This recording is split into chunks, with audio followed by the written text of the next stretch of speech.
to Sammy. I'm back. I am back on a beautiful Friday afternoon. I mean, you cannot get any better than that. November 27th, 28th. Anyway, nice, and it's chilly in the mornings these days and warm in the afternoons and then chilly at night. So I got the long coat. Anyway, what am I going to talk about today? I'm going to talk about... What am I going to talk about today? Did I forget what I was going to talk about? I think I'm going to talk about... Oh yeah! My retirement plan. That's what I was going to talk about. Totally forgot. I'm sorry. It's just I'm so tired.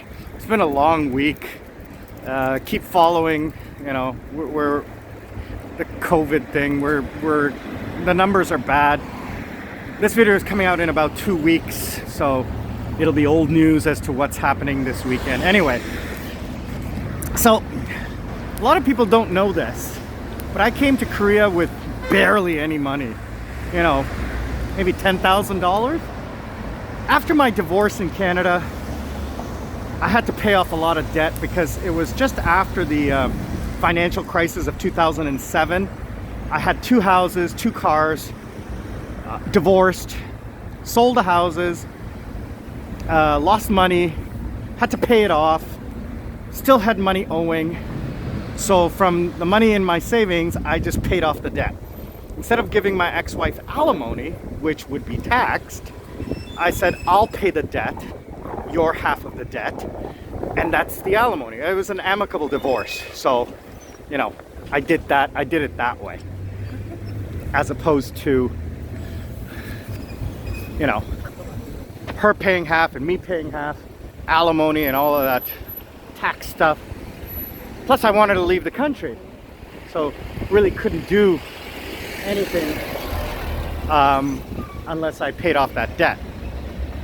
So what I figured to do for my retirement was the last thing on my mind when I came to Korea 12 years ago. 2009 I arrived. So in that time I ended up just living month to month. You know, I didn't have a job. I didn't do anything. I just lived life. And I was really lucky because I got an amazing place and I had a roommate, and my rent was being paid for by my roommate at that time. My place was like $800 a month, and my roommate was paying me $700 at that time.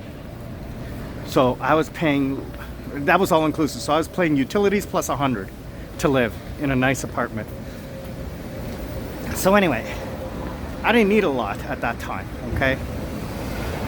What I did eventually need to do was get a job. So I did the part-time teaching, etc. Then I got into the clubs. So that paid me quite a bit and then cut my expenses because I didn't have to pay to party. So you gotta remember that your entertainment costs are huge when you're a single guy. Just imagine going out. Well, I go out, I spend quite a bit. I'm not a cheap drinker, I'm not a cheap guy, and I enjoy a VIP table. That's my style. So, you know, I spend money. But what happened was I wasn't needing anything. I don't have any dependents. I don't have any debt. I don't have a credit card. So it's just, you know, my monthly bills, my rent, my utilities, my entertainment costs, my food. So I neglected to save for the 10 years that I was here. And what I did was I just partied. I was semi-retired. I worked just enough to pay my bills and save money for the things I wanted, like vacations, computers, motorcycles, whatever it is. If I needed to work extra, I'd work extra. And I didn't really make a plan as to what I was going to do for retirement. I had some business ideas. The last 2 years I worked with a partner, good friend, on their company. Unfortunately, because of COVID, that business is stalled. It's a viable business, not until this is over. So I've had to decide on and make a decision as to what I'm going to do next. And I discovered, well, not working in a club, there's nothing to do anymore. Regardless of, even if I'm not working in a club, there's no place to go. I can't go anywhere because nothing's open. Number two, not a lot of people want to go out. And even when you do go out, there's not a lot of people out. So if you saw my last video on the death of clubs and what's going on right now, what you'll see that people are more into just doing their little local thing. So I got to figure out a way to make some money and save for my retirement. So how do you do that? Well, one of the luckiest things I ever did was work part-time jobs. The reason to work a part-time job and not a full-time job is part-time job is less responsibility. Sorry, let me take a step back. As a teacher, I've got the skill, I've got the experience, I've got the visa. And, you know, not to toot my own horn or anything, but my boss loves me because I'm professional. And I think it has to do with my age and my experience. I understand that this business is all about money. It's a business. The schools, the hagwons, that's what I work at, are there to make money. If I make the kids happy and teach them English at the same time in a fun way, they go home and tell their parents. The parents are happy, and they in turn sign another contract for their kids to come back. That makes the boss happy. And then the boss is happy. I mean, my boss at both my schools are insanely happy with my effort, and they're constantly treating me very well. And it shows. The other teachers are not happy all the time with the way I'm treated. And I'm not treated any better, or just I'm treated with a little bit more respect. I keep saying it's because I'm older, and because I'm a man, and because I speak Korean. But, you know, that's a different story. Anyway, so what I do is I work 2 part-time jobs. And these part-time jobs pay me just below, because I negotiated, what a full-time teacher makes. But I don't do full-time work. The paperwork is much less. The setup is much less. The effort is much less. So in the mornings I work at a kindergarten from 10 till 2:30. I get an hour for lunch. And then in the afternoons, where I am right now, I work from 4 until 9 at a middle school, elementary school, hagwon. And that one is really easy because, again, I don't do any prep. I don't have to do any setup. I don't have to do any syllabus or anything. It's all done for me. All I do is teach the class and go home. In my afternoon class, there's absolutely no paperwork.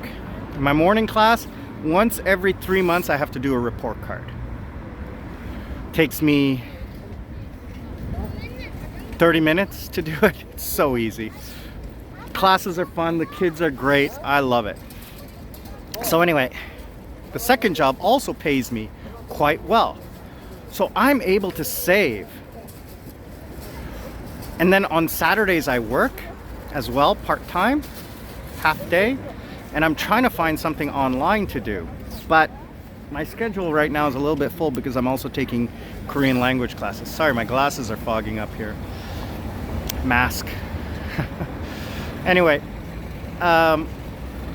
So I end up being able to save about $3,000 a month and still live pretty nice. I go out for dinners, I go to clubs once in a while, I have dinner parties at my house. I'm saving up for a vacation. Is some of my students here. And so I still get to live the same life I lived before, but I'm saving $3,000 a month. Now here's my plan. I have citizenship in Canada, citizenship in Sri Lanka, permanent residence in Korea, permanent residence in Thailand. So what my plan is I don't want to get into stock market. I don't want to get into business ventures. I don't want to do anything. I want passive income. And how do you do that with no pension, no retirement savings? Well, interest rates. Now you're saying, well, Canada interest rates are very 1%, America less than 1%, Korea like 1.75, Sri Lanka 7.75% on a 5-year term deposit. So I can earn my money in Korea, huge amounts of money, and then I can transfer it to Sri Lanka and deposit it there and earn interest. So it costs me minimum $1,500 a month to live in Korea. So if I can make $3 million, $4 million a month, or $3,000, $4,000 a month, I can send home a lot. Living in Sri Lanka, I can basically live for free at my parents' house. But, you know, I'm going to give them some money for food and, you know, utilities and stuff. And then I got to pay for medical insurance and cell phone and stuff like that. So let me just see what time it is here. I have 10 minutes. Anyway, so I can live 3-4 months of the year in Sri Lanka and 1 month in Thailand or wherever I want on vacation. Just sleep on a beach for a while and work 8-9 months in Korea. And I can do that for another 4 years. And I will save upwards of $300,000. At 8% interest, 7% interest, I can live off the interest alone. Now that's if interest rates stay high. And here's a little bit of news. Sri Lanka's interest rates are going to remain very, very high because they have a huge national debt that they owe to China. It's insane the amount of money they owe to China, so that's not going to change in the near term. And by the time I earn enough money to have like 300,000, what I'm looking for, my goal is $500,000 in 20 years, 18 years. I'll be a senior citizen in Sri Lanka at the age of 60. I will be a senior citizen in Korea at the age of 65. And I will be able to withdraw my Canada pension and old age security at 70. At that point, I won't even need the interest. I can basically live off in Sri Lanka and a couple of months traveling. I won't even ever have to come back to Korea to work, but I probably will just because it's something fun to do. I'll work a kindergarten in the mornings, even at the age of 60 or 70. I don't think I'll ever have a problem doing that. Or maybe do corporate work, because even at that age I can do easy corporate work and make a killing stress-free. That's my plan. I'm so excited about it. I've been doing calculations using compound interest calculator. I know the interest rates. I know how much money I'm going to earn. I know my expenses. I've been using an Excel spreadsheet for the last 12 years. I have my expenses and salary and everything for the last 12 years. So that spreadsheet actually goes, I've extended it till 2023, and it shows that I will be able to save $100,000 in the next 2 years. So if I can save $50,000 every year, just work for the next 4 years. Now it is kind of hard, it's long hours, but I think I can do it because there's nothing else to do. There's nowhere to go, nothing to do. I was really, for the first little while, I was really happy sitting at home doing nothing. And then I got like, what am I doing? I should be earning money. And that's what kicked me in the in the ass is that I have the potential to earn so much money right now because there's not a lot of teachers here. They're desperate for teachers. And they need qualified teachers. And I've set myself up for success by being the top teacher at a good school that's not going to go bankrupt or close down. Or if they do need to fire a teacher, they'll just keep me on. Again, I'm tooting my own horn, but it's the truth. I've made a name for myself.